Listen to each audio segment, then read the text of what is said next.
Oh wow, where do you even start with this game? It was an incredible display of defensive resilience, but man, if you were hoping for offensive fireworks, you must have been so disappointed. The Ravens could only muster 3 points. 3! Baltimore's offense was like non-existent. It was painful to watch them scrape together penalties costing 80 yards, and those 3 turnovers, including 2 lost fumbles, just suffocated any hint of momentum.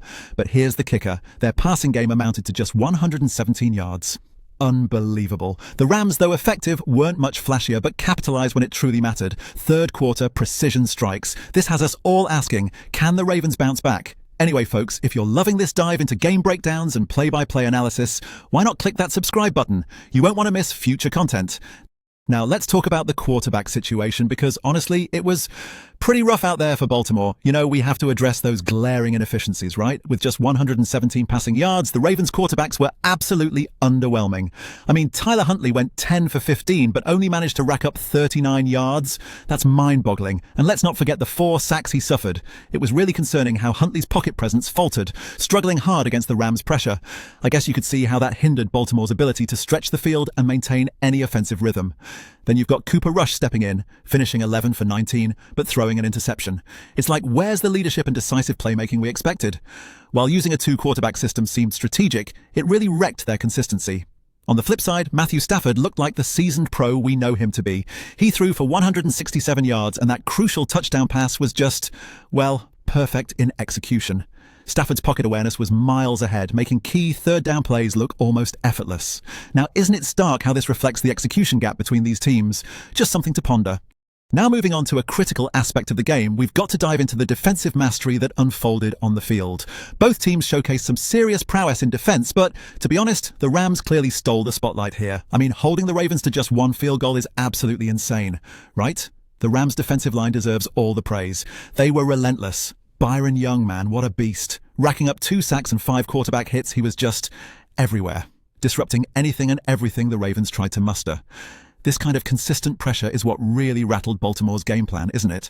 On the Ravens side, you saw glimpses of tenacity, particularly from Trenton Simpson with his 9 tackles.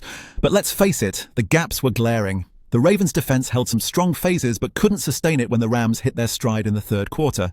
And then you have to wonder about the missed assignments and lapses that allowed Stafford to exploit their secondary. This whole intricate defensive dance from both sides really tipped the game's scale. It's all about who held their nerve and made the plays when it counted. Okay, so let's talk about how the momentum of this game swung wildly during the third quarter, right? You could feel the tension building with every passing drive, and then suddenly, boom, it all just shifted. Kyren Williams' 3-yard rushing touchdown was like a catalyst that unleashed the Rams upon the Ravens.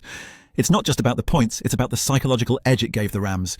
It was a game-changer moment, really. Then that sublime touchdown pass from Matthew Stafford to Tyler Higbee. It was like poetry in motion.